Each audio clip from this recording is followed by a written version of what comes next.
All right, so here's the current architecture, right? Before any load balancing or anything, you have a beautiful application here, right? It's probably running just vanilla HTTP, maybe an REST API that you built on Express or Django, whatever, right? And that is hitting a database on the backend. Could be Postgres, could be MongoDB, could be anything else, right? And then you have your client and you give them this ugly URL that has a port in it. And you say, okay, I want to get the employees, right? And when you do that, I don't know if you noticed, what happened is we're going to hit the server and then that server hits the database, right? And then you will get the server will respond with a representation of the database results, which is usually REST. That's what the representation stands for. Usually this is JSON.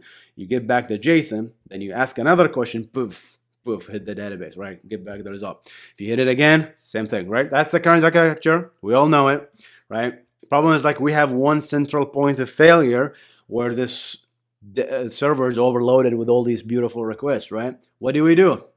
Here's what we want to do. We spin up multiple servers with your application, and that's very easy recently. And we have showed how to spin up multiple versions of your application on different ports using Docker. Just like, literally just spin up another thing and you have a version of your application, a copy. That's amazing, guys, right? I'm going to reference the video that how we did that, right? Because we're going to use that, okay? So we have now a version of your application running 3001, 3002, 3003, and they are exactly the same. They're hitting the same exact database, right? And you put HA proxy on top of this thing, okay? And HA proxy have two pieces of components. The back end, which you configure, says, hey, HA proxy, I have these three servers on the back end. 0, 0, 1, 2, and 3, okay? I want you to load balance these things. And you have no idea how much configuration you can do on the backend, guys. It's amazing.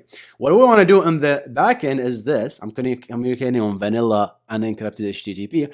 But on the front end, that's what's called a front end, I want to listen on port 443. I want this to be secure. I want this to be certificates and all that jazz, right? And I want to use H2 because why not? Because we're fancy like that, okay? And if you want to make a request now, look at what happened, right? You make an employee request, you make a request, it goes to this server, right? And you get back the representation. If you make another request, it goes to another server, right? If you make another request, it goes to the third server. And this algorithm is called round robin. And we're going to show how we can change the algorithm, which is pretty coolish, guys.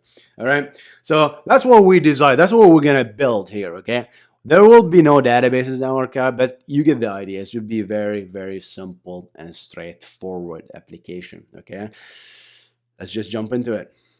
Okay, so as we said, this is the front end. This part is the front end, right? And this part is called the back end, right? This is very key in HA proxy, and pretty much all proxies have this concept. There's a back end, anything behind you. There's a front end, anything in front of the HA proxy or the proxy, right?